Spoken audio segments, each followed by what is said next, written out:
Ya Rasulullah salamun alaik. Dicegah ku aing cek Gusti Allah tukang nyusuan teh sambarangan sebab naon deuk diistimewakeun Musa ku aing mimiti orok teu beunang sambarangan barang dahar. Apa naik ente mah susu sapi, susu kebo, susu embe, waktu ambalaya, numantak datang ka kuaring ke tetejeh bae, jabongan baheulana, woho barang neuleuh indungna nyonoh langsung kieu bae, nyurudug, tatadina susu sapi, matak disurudug gunyana dedeuleuannyana itu teh sapi, maha kawasa Allah. Dek dijaga ku Gusti Allah teu sambarangan terus Kangjeng Nabi Musa sanajan di istana apa Kangjeng Nabi Musa ngadahar eta kadahar istana tidak ada dibere teu hayang Kangjeng Nabi Musa nginum dahar di istana sebab ieu adalah milik rakyat darah rakyat teu hayang. Masya Allah urang lamun ngitung kadija muringkak bulu di jero istana nu serba mewah sebalik lain lalagaan. Firaun ngaku raja, nyalain sakadar ngaku raja tapi ngaku pangeran. Segala rupa aya di dinya. Kangjeng Nabi Musa teu tertarik, sugan tertarik ku kadaharan-kadaharan nu aya di istana teu aya sebab kadeuleuna ku Kangjeng Nabi Musa getih. Teu hayangeun. Coba urang undang ka bupati ka ditu. Geus madahar di dinya geus siap kantong yang merekat. Jadi nu musibah lainnya na bae anak jeung pamajikan ge bakal kena ye kana musibah. Geus badahar di dinya, nginum di dinya, dahareun sagala rupa eta teh kapan getih lantaran duit rakyat disuguhkeun ka kiai. Kumaha Haji Pendi mah nyambutut. Sakumaha Jumbo kurang parab. Sarwana jeung Haji Podoli. Iya nu bahaya mah kajinjangnya nama merekat dibawa berkat ka imah ojo tulak cangkek nih dari bapak tuh kan bapak mah hebat kan weh diundang oleh bupati makan eta sasar lain ku sorangan ku nyana doang lain ku nyana doang ku anak pemajikan didahar ku anak didahar ku pemajikan itu cucu ya sini masih ada tuh makan jeung incu mulai kuari dur bae zohor Allahu akbar masyarakat ka masjid nu tadi ngadahar berkat mah akibat berkat di bupati azan teu kadenge azan di deuleu ku Haji Pendino pada tidur lu ngapain udah azan tidur diuknya di kosi peureum. Emang mawaan ka ibadah dahar di lukas gitu ente sebab naon racun urang manu di deuleuna teh kapan eta teh indahna jeung ngeunahna sesuai jeung watak sungut urang cak sungut urang ngeunah amat eta teh da jeruk amis ngeunah amat eta teh apel ngeunah amat eta teh anggur ngeunah amat eta teh pasakan padang dan lain sebagainya watak deuleu ka jerona duit rakyat teu pernah dibagikeun kana semestina getih jeung nanah. Naman tak kiai Golkar tilok hararusu ge salatna. Tetep jeli datang ka husu bae ge wani sumpah aing mah. Ya cenah ki uci sombong, aing sombong emang sekali-sekali. Ya aing ge teu husu masalahna. Aing ge nu teu ngadahar teu husu komo nyana. Ye cek nya ulah sok kitu kiai, can pugu kiai mah teu husu, kiai kami mah ye. Aing mah sebab naon boga anggeran ti Kangjeng Nabi. Bensinna di mana Kangjeng nyarita namun si kadinyakeun ngomong naon soek teh apa aing tadi siang ngomong ka aing sombong tah Kangjeng nyarita tah kumaha dahareuna ayo sia nu di luar teh nyahoeun sia rugi kajen kumaha ge ieu mah keur carita nah masalahna ieu Kangjeng Nabi Musa dijaga ya Allah ya Rabbi terus datang ka gede dijaga sebab naon deuk dijadikeun pelopor anu luar biasa teu sambarangan ke urang dongeng Kangjeng Nabi Musa na kuari di zaman Kangjeng Nabi urang Kangjeng Nabi Muhammad sallallahu alaihi wasallam aya seorang waliullah qutub anu kuabeh ngarujuk kadinya saha Abu Yazid al-Bistami Syekhul Mursyid seluruh thariqah dek thariqah Tijaniyah dek thariqah Utsmaniyah dek thariqah Ghazaliyah dek thariqah Satoriyah dek thariqah Qadiriyah dek Naksabandiyah Qadiriyah Naksabandiyah jeung berbagai thariqah kabeh ngarujuk ka Abu Yazid al-Bistami. Emang kumaha gitu? Abu Yazid al-Bistami waktu dihamilkeun indungna sehat luar biasa. Tapi ketika barang dahar, asal dahar nu teu jelas, bae ngamuk di jero beuteung. Abu Yazid orok kene di jero beuteung indungna dahar nu teu jelas ngamuk di jero. Datang ka kaget indung aku ngamuk budak. Datang kalau geus datang ka tikoro utah deui ku amukan Abu Yazid al-Bistami di jero beuteung. Masyaallah karim, urang lamun inget kadinya pohara amat Gusti Allah.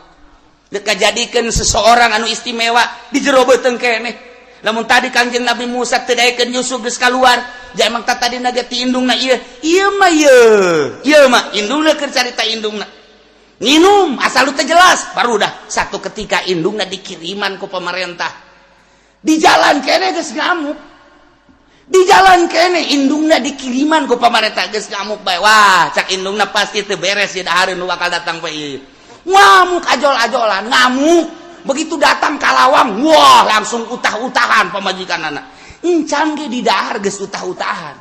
Coba. Cak pemajikanana, cak indungna, inditkeun eta inditkeun barang dahar ti pamarentah. Inditkeun, diinditkeun ge aja tentrem. Coba Haji Pendi. 180 derajat bedana. Ya Allah, ya Rabbi. Nah, kos gitulah Abu Yazid al-Bistami nu mantak diangkat jadi kutubul Syekhul Mursyid dari seluruh thariqah. Terus keluarlah Abu Yazid al-Bistami teu pernah ngadahar, teu pernah barang dahar lamun lain nu halal jasa. Bahkan pernah terjadi ketika di Ais, indungna masih nyusuan keneh kan kanyana. Ngadaharlah barang menang pamere nu jelas eta teh pedagang nu jelas pedagangna teu jujur begitu didahar ku indungna Abu Yazid al-Bistami di Ais kene can boga tanaga orok berem kakaratnya 2 poe 3 poe orok berem bisa nepak kadaharan nu deuk didahar ku indung namun Haji Pedi what asana ieu mah ya lain deui mah kageteun indungna ya Allah ya Rabbi munajatlah indungna ka Gusti Allah ya Rabbi abdi teh ieu ngandung budakmu ieu kok aya perbedaan nah Gusti selalu berontak bae di jero beuteung hingga ketika abdi rek barang dahar hiji dahareun ieu teh kok ditepak aya naon Gusti abdi nyuhunkeun petunjuk Gusti langsung petingna sare indungna ngimpi kapanggih jeung Gusti Allah ya Allah eta ngimpi urang mah jeung kuntilanak uyang aing mangimpi urang mah sakunaon itu urang aya sarengkosan aing ngimpi diundang budak anjing hideung aduh hadeuna ge hudang aing lain pika tadi aing hudangkeun capek aing impian urang mah kos kitu bae gimana kubata eta teh geus disimpulkeun bae teu nyaritakeun kos kumaha ngan disimpulkeun eta langsung ti Gusti Allah cak Gusti Allah wahai Ibu Yazid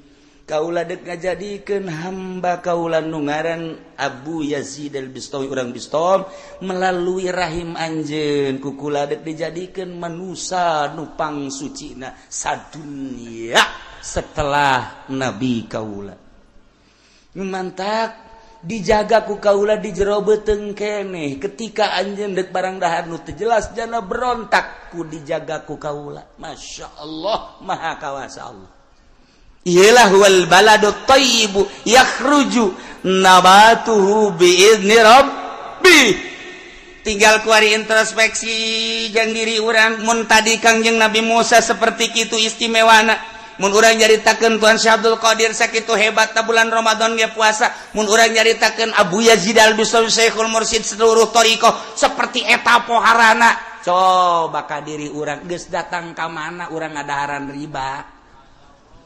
Geus datang ka mana urang ngadaharan perkara-perkara dahareun jeung inu manu teu jelas. Ketika urang jadi pamarentah geus datang ka mana urang barang dahar anu teu jelas selain gaji urang. Ketika urang dagang, ketika urang tani dan lain sebagainya. Bener ge ieu kabeh ge meunang Allah meureun mun urang teu bener ku Allah urang deuk dikanarakakeun meureun naudzubillah min dzalik wa min dzalik. Maha kawasa Allah ngajagaan hambana. Gusti Allah dijero beuteung keneh. Terus datang ka kuari ge nu dijaga ku Gusti Allah. Ya Allah ya Rabbi. Moal kebal deui abdi teh ieu baru menghadap ka Gusti. Ketika abdi menghadap ka Gusti tengah-tengah negara anu keur lain lalagaan ramena, informasi teh lebih cepat daripada kekuatan cahaya. Terjadi di dia Amerika geus aya, terjadi di Inggris geus aya.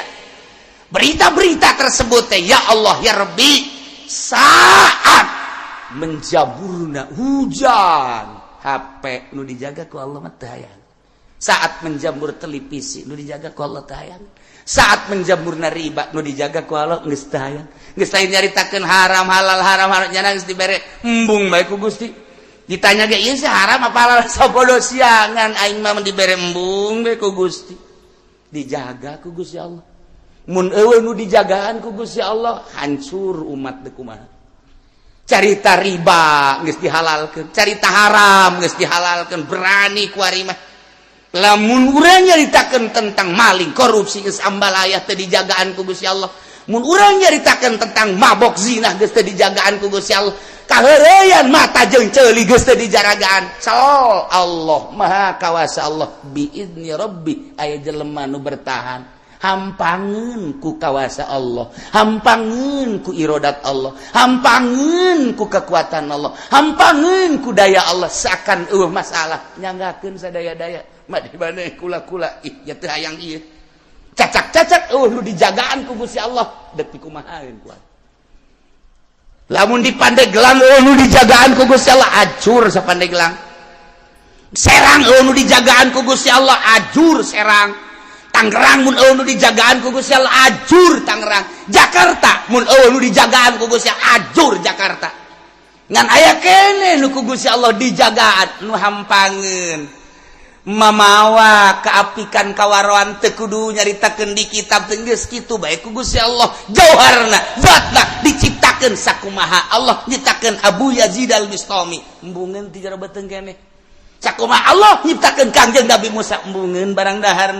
Sakumaha Allah nyiptakeun junjunan alam Kangjeng Nabi urang Kangjeng Nabi Muhammad sallallahu alaihi wasallam babarieun Gusti Allah. Masyaallah karim. Jadi ulah khawatir emang nang Allah kabeh ngan urang ulah cicing terus berjuang mah ngomong haram terus bae nu haram mah didegekeun jeung teu didegekeun lain urusan urang. Mata kiai teh ya selip saeutik dina nafsuna. Kumaha? Nafsuna asal teu ngaji bae kanyana bendu. Urusan ngaji teu ngaji mah teh ulah dipake ke bendu nafsu di dinya mah. Urang mau nyaritakeun kiai anu oh alhamdulillah, kiai anu oh alhamdulillah. Itu negara si eta salat keneh alhamdulillah teu kudu ngaji ka urang asal salat keneh wauheun berarti ka Allah. Henteu kudu deh salat ge cilok ngaji ka aing mah teu ngamurid ka aing, teu nyahoan aing mama meureunanan. Puguh aing geus angkat buya. Teh nafsu tak kos kitu teh nafsu. Geus temputannya teh geus henteu sinergis. Henteu harmonis antara kiai murid si itu ngaji ka anu henteu ngaji ka aing celok nanya. Nyana embung kapanggih dina ondangan dina naon embung kapanggih. Mong aing mah kiai eta bongana. Bongana teu beres. Perbedaan puasa bae jadi teu ngomong.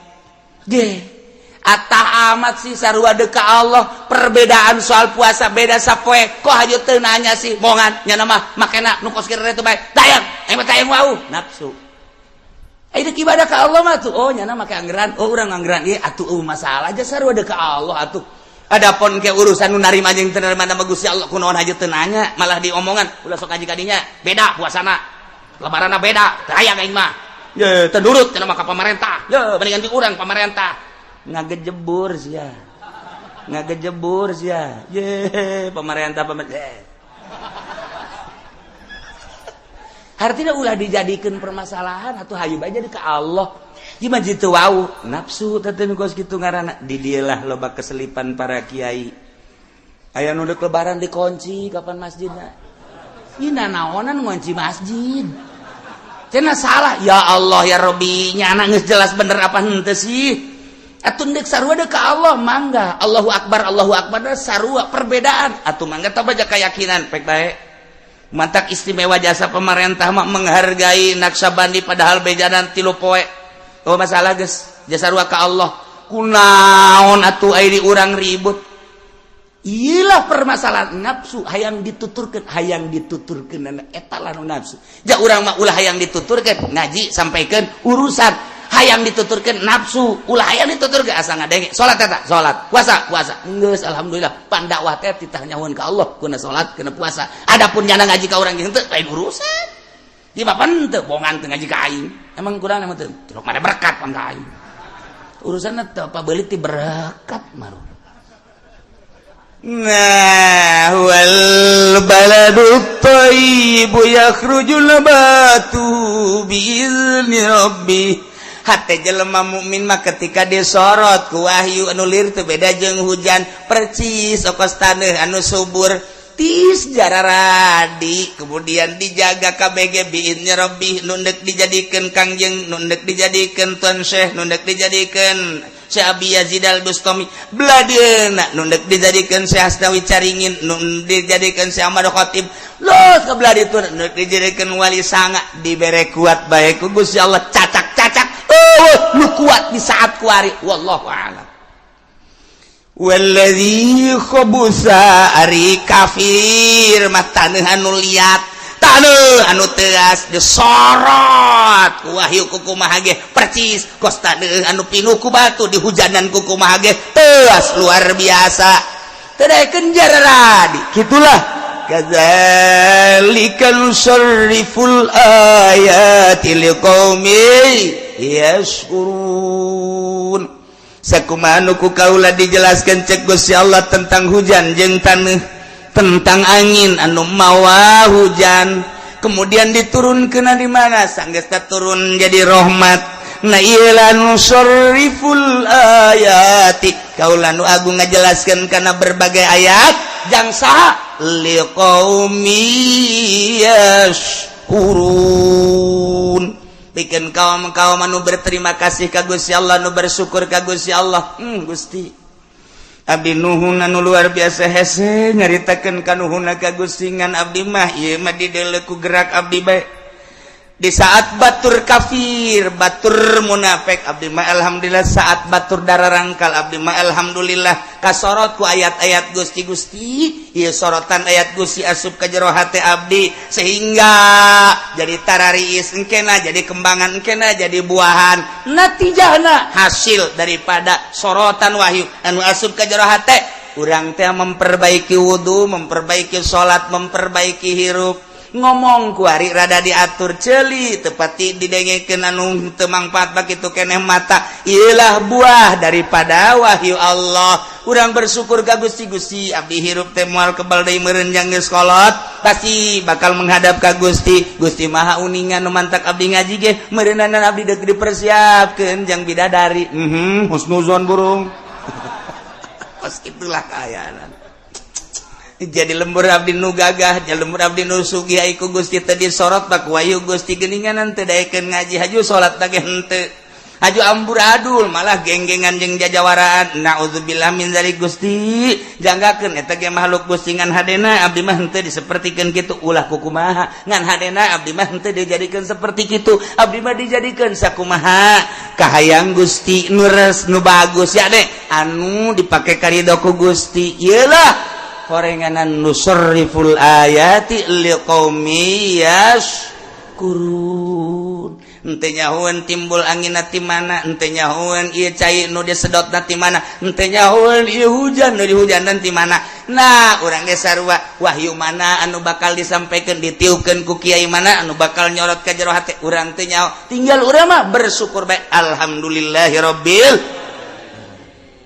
Seperti kamari kula poe Jumat nikahkeun ta kapicung, kemudian balik Jumat teh di dinya teh aya tamu, ternyata orang tamu teh orang Washington. Kula ngobrol ti jam 10 datang ke jam 11 nyana teh deukeut teu sabaraha jauh ti istana Obama. Kemudian ngobrol nyaritakeun tentang Washington, cek nyana teh kiai masyaallah luar biasa perkembangan di Amerika. Kukula ditanya kamari ge haul ti dieu aya anu ti Amerika ngaranna Abdul Aziz eta mati kitu California. Kukula ditanya sabaraha jam eta teh ka California, cek nyana sekitar 11 atau 12. Wah jauh cek nyana. Kula mah di ibu kota Amerika Serikat. Nah ti dinya lah kula dek nyaritakeun tentang perkembangan Islam ketika Amerika nyerang ke Irak, balik di Irak ternyata arasup Islam. Lain dongeng bohong berarti eta. Kuari geus ribuan di Washington sehingga ieu presiden ge kageteun kok ieu bisa kos kieu sehingga ngototlah umat-umat muslimin di Amerika nu aya di Washington hayang ngabangun masjid.